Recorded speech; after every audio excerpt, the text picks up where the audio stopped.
Il y a des moments dans la vie où tout semble s'écrouler. Les crises qu'on vit, autant les crises avec les hausses de tarifs douaniers, autant les pandémies, autant les guerres, sont des opportunités de croissance. J'entends plusieurs entrepreneurs nommer que les crises sont quelque chose de fréquent et il y a seulement quelques entrepreneurs que j'entends dire « ben je vais m'en servir comme une opportunité ». Aujourd'hui, je te parle comment les crises amènent des opportunités dans le podcast si tout est facile et cohérent. Et si ta vie devient plus facile et plus cohérente? Dans ce podcast, on explore ensemble les transitions, les défis et les rêves qui nous guident. Je vais te partager comment rêver permet d'avancer, comment la promesse de garder le sourire est devenue un moteur face aux roues carrées de la vie. Et si, au lieu de subir les aléas de la vie, tu devenais l'opportunité de tes épreuves? À travers l'introspection, les stratégies et les réponses du cœur, je t'invite à insuffler plus de facilité et de cohérence dans ta vie parce que tout commence par l'intérieur. Bienvenue dans ton espace de transition et d'alignement.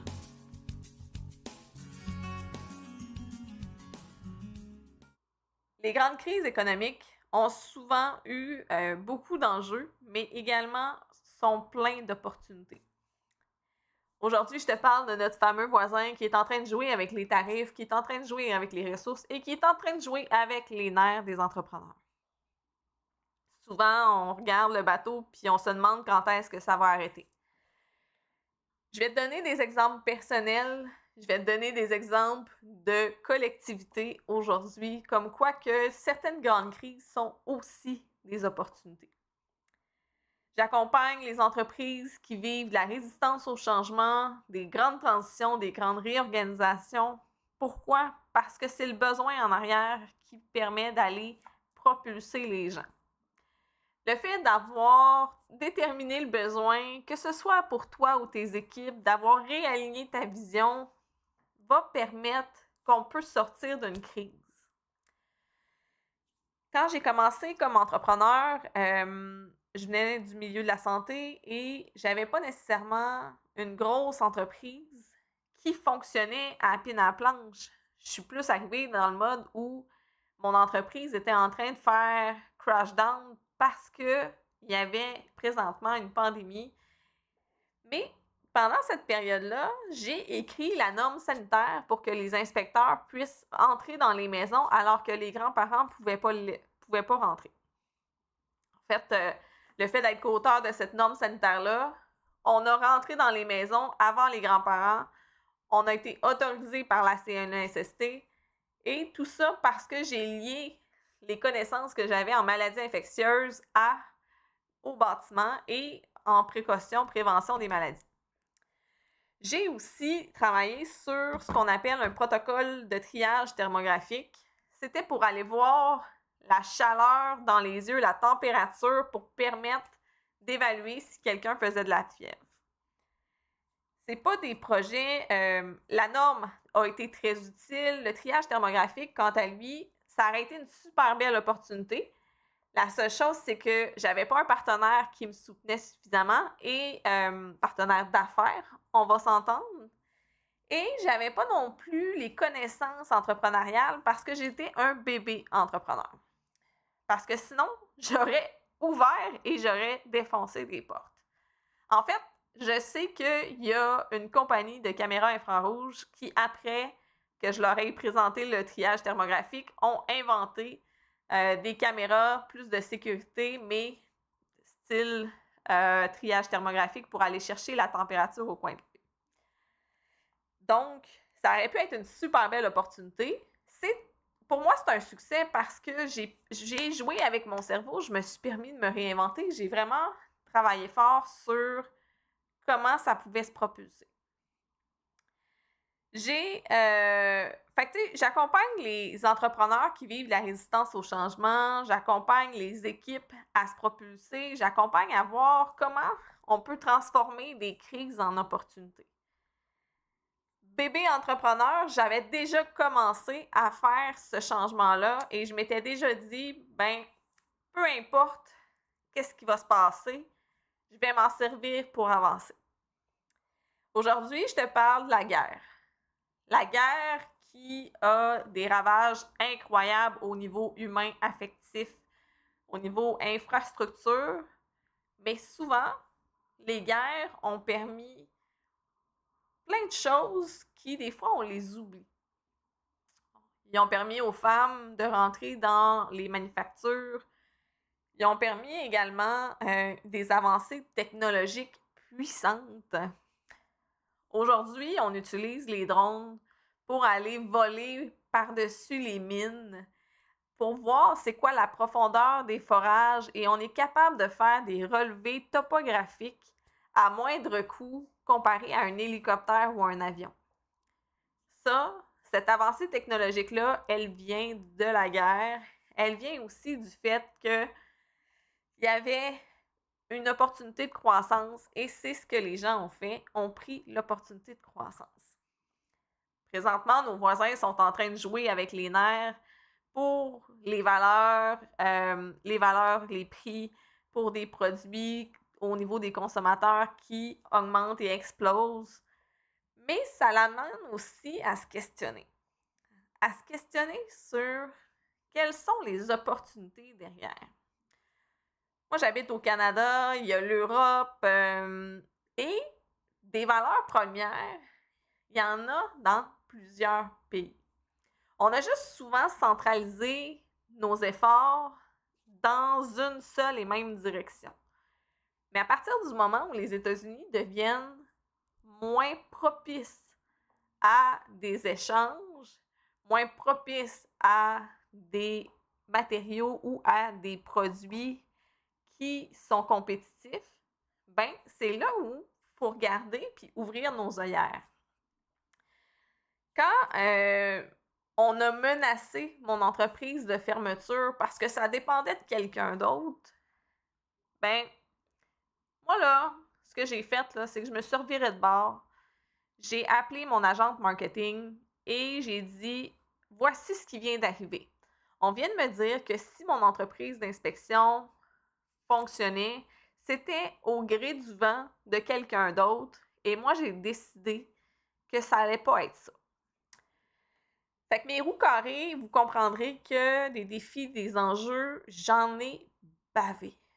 Mais j'ai resté très forte dans le sens que j'ai pris cette résistance-là, j'ai pris cette roue carrée-là, j'ai pris le fait que c'était vraiment très difficile pour pouvoir me propulser.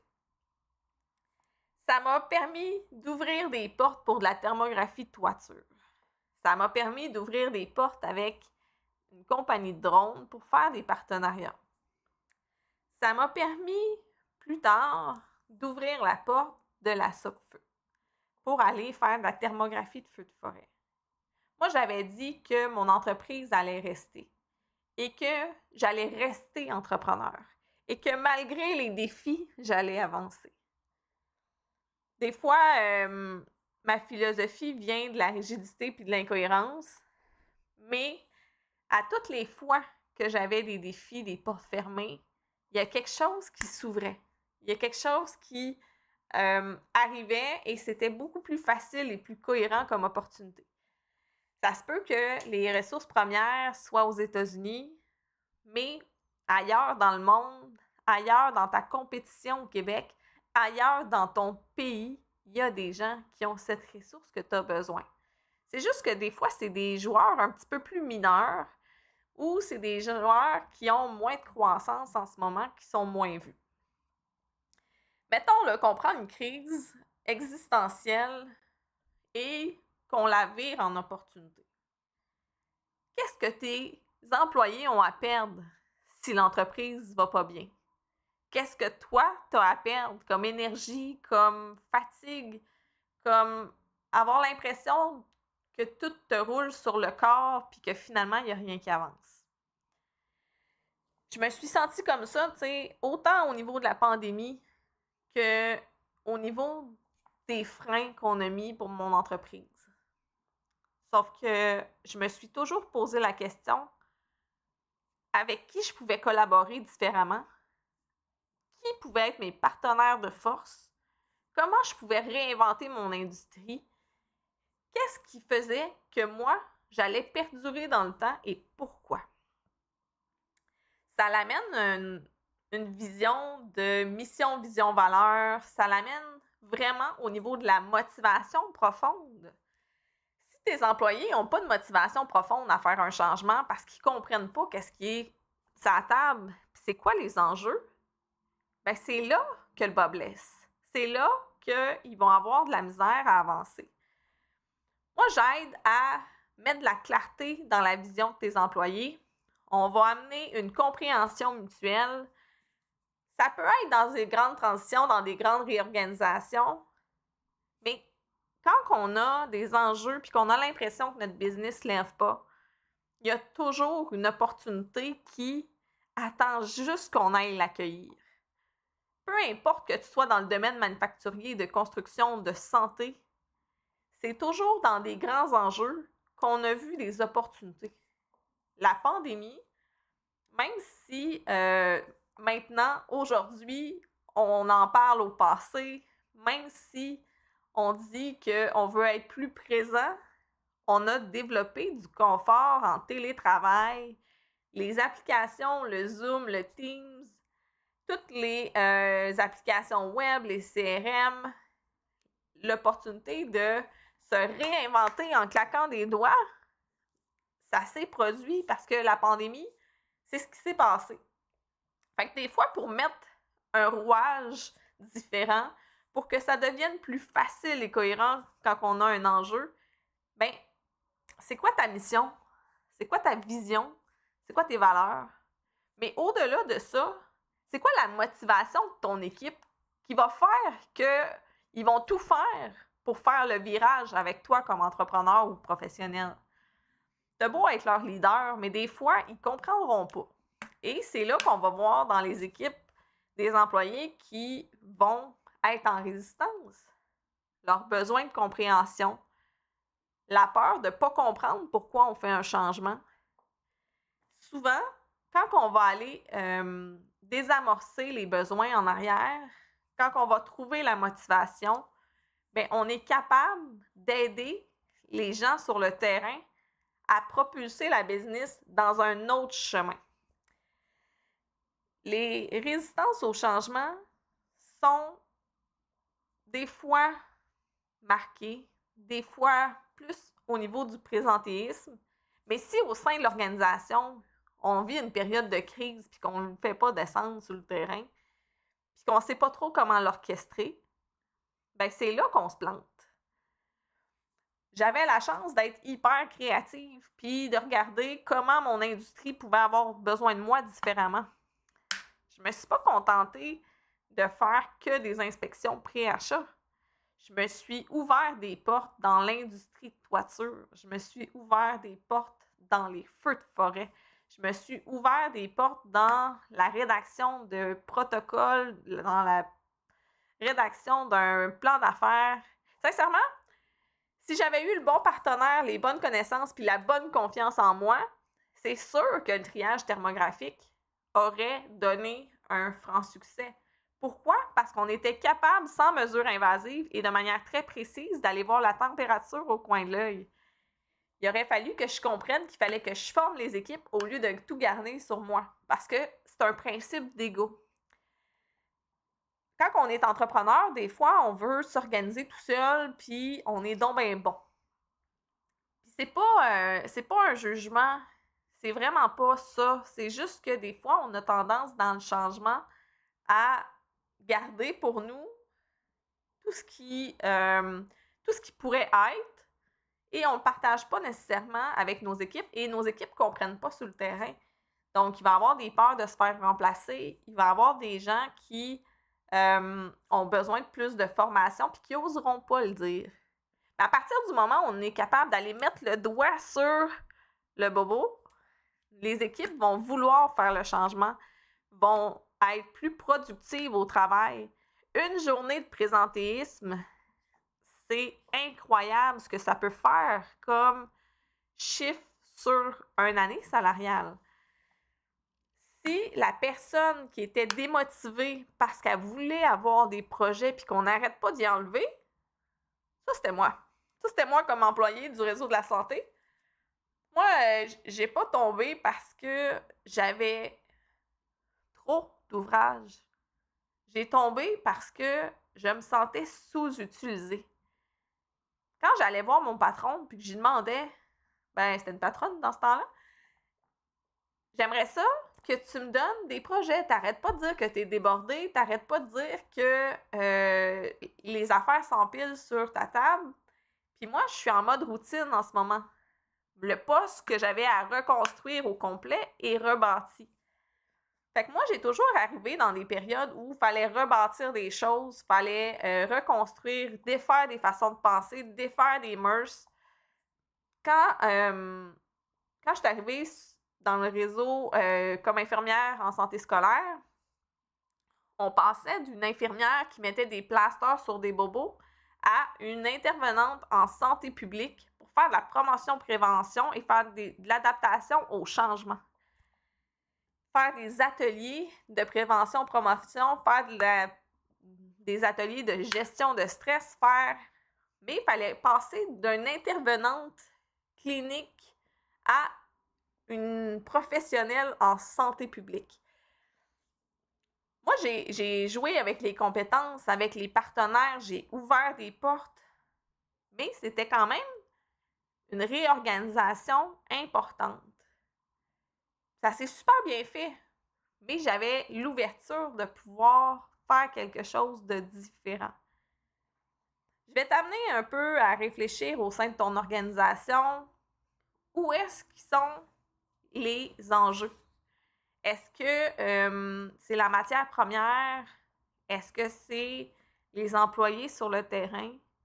Est-ce que c'est les partenaires à l'extérieur de l'entreprise qu'il faut que tu ailles chercher? En fait, on a souvent tendance à avoir le nez collé sur l'arbre, mais souvent, le fait de vivre des crises comme ça, c'est là où les organisations vont rebondir le plus. Durant la pandémie, il y a des entreprises qui ont fermé, il y en a d'autres qui ont grandi.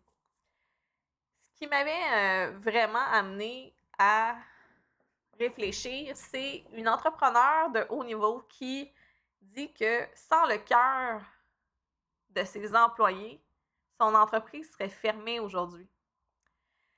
Ses employés croyaient en l'entreprise puis ils voulaient pas s'en aller.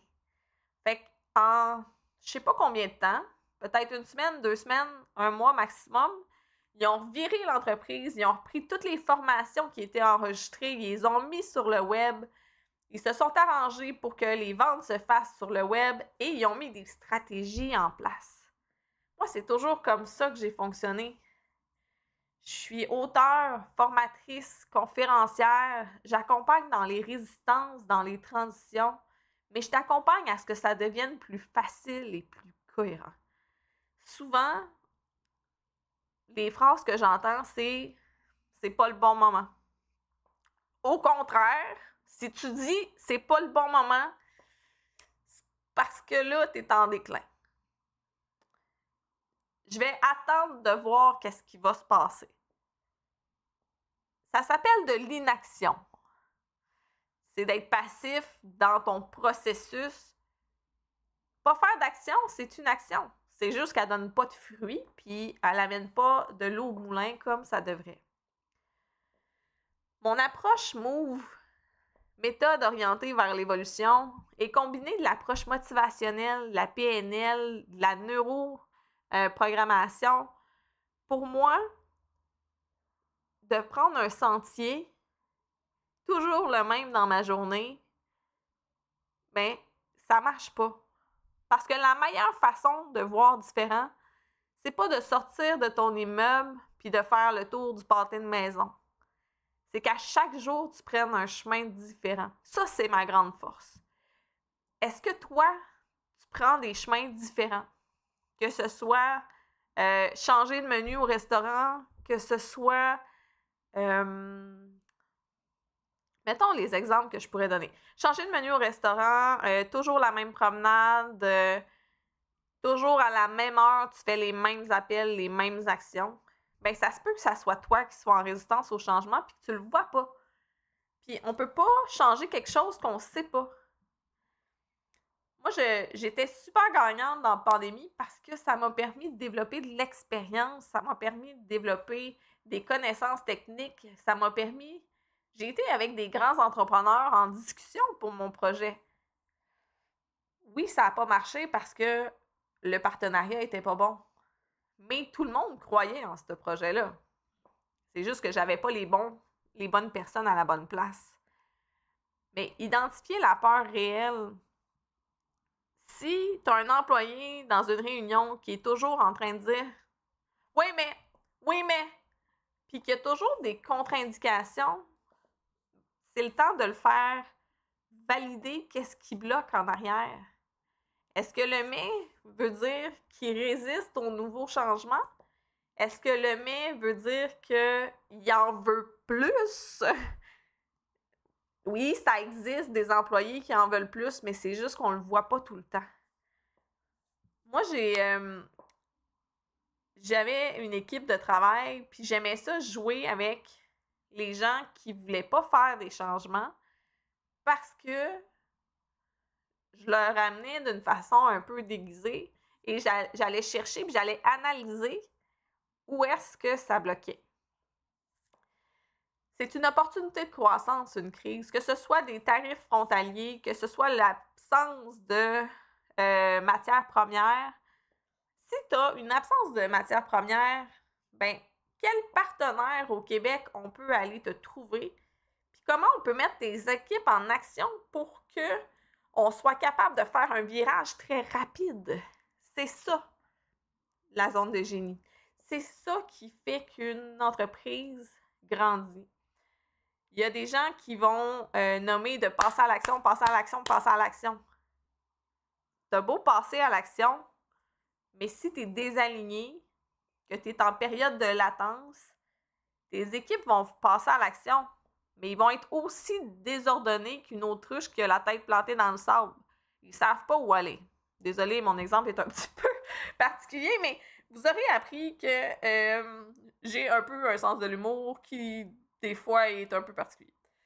Mais si ta boussole, ton orientation n'est pas claire, tu veux les orienter vers le nord-est, ben ça se peut là, que, étant donné que la situation est un peu plus ou moins ordonnée, qui ne savent pas c'est quoi les partenaires, qui ne savent pas où ils bloquent à l'intérieur d'eux, qui ne savent pas c'est quoi les enjeux en arrière des tarifs frontaliers ou des tarifs douaniers qui augmentent, ben la motivation ne sera pas là, les efforts ne seront pas là et tu vas avoir des équipes sur le cruise control.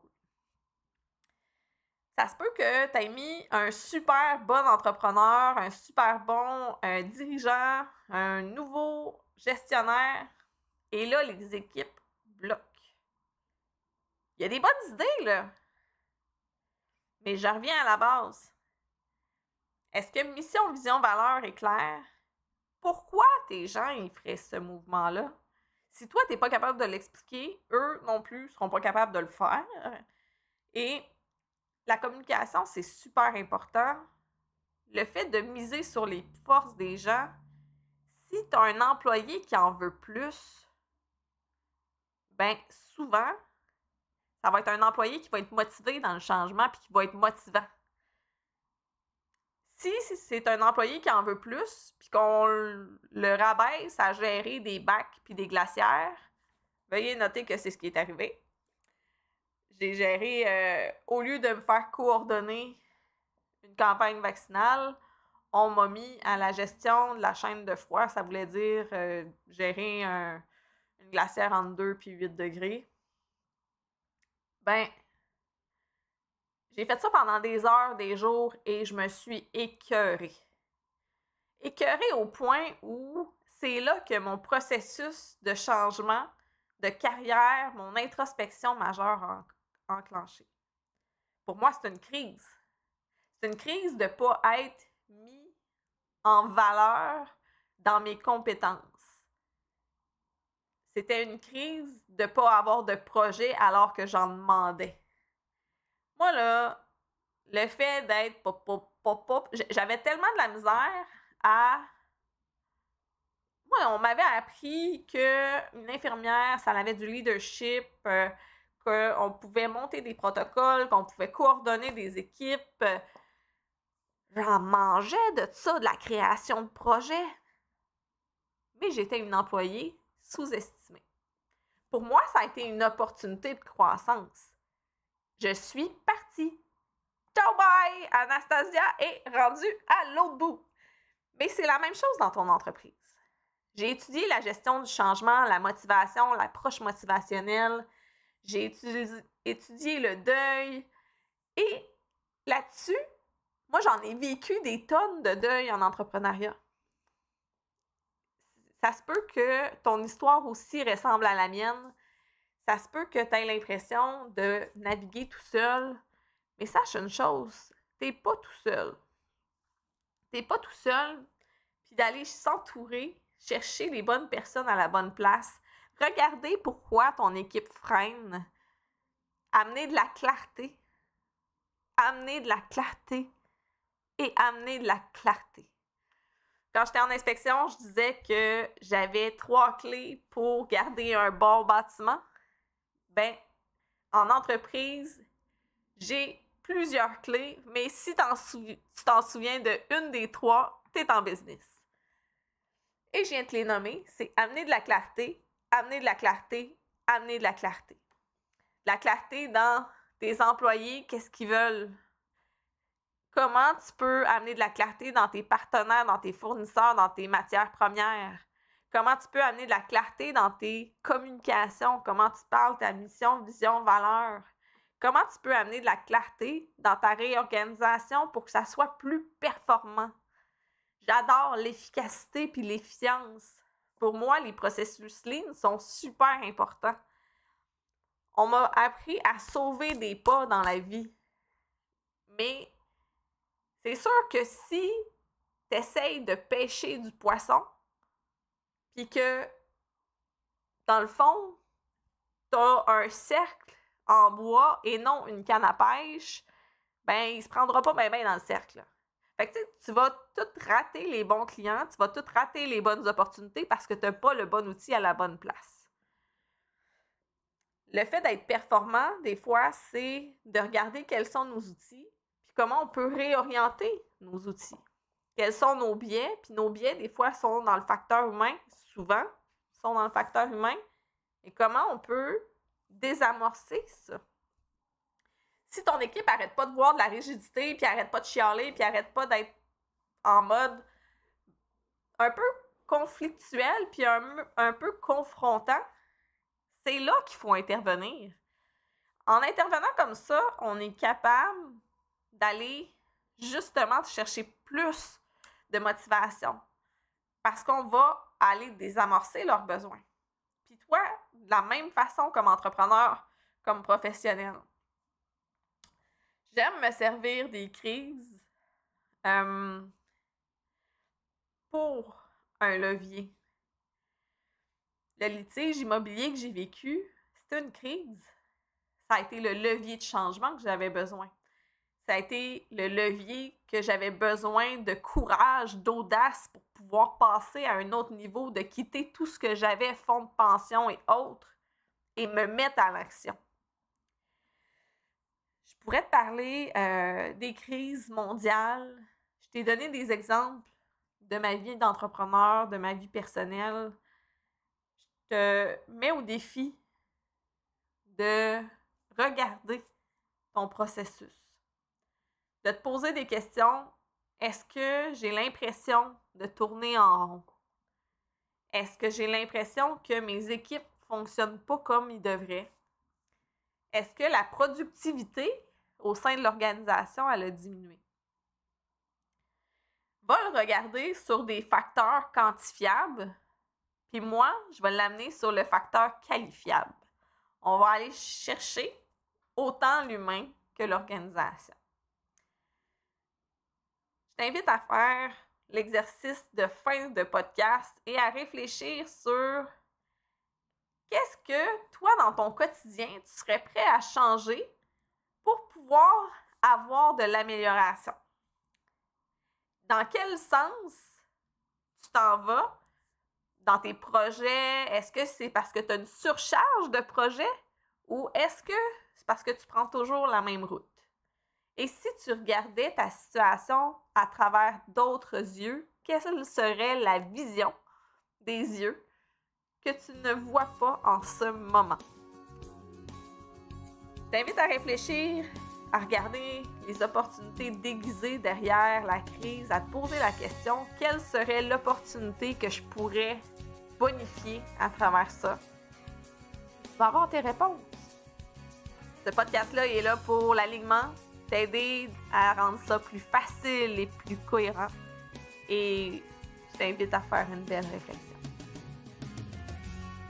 Si tout est facile et cohérent, ce n'est pas le fruit du hasard. C'est le résultat d'un alignement entre qui tu es et qui tu veux vraiment être. L'inaction crée la confusion, l'alignement crée la fluidité. Ici, on explore ensemble comment transformer les périodes de transition en opportunités claires et inspirantes. Si cet épisode t'a parlé, abonne-toi pour ne rien manquer. Partage-le à quelqu'un qui en aurait besoin. Ensemble, on avance vers plus de clarté, plus de sens, plus d'impact. À très vite pour un prochain épisode.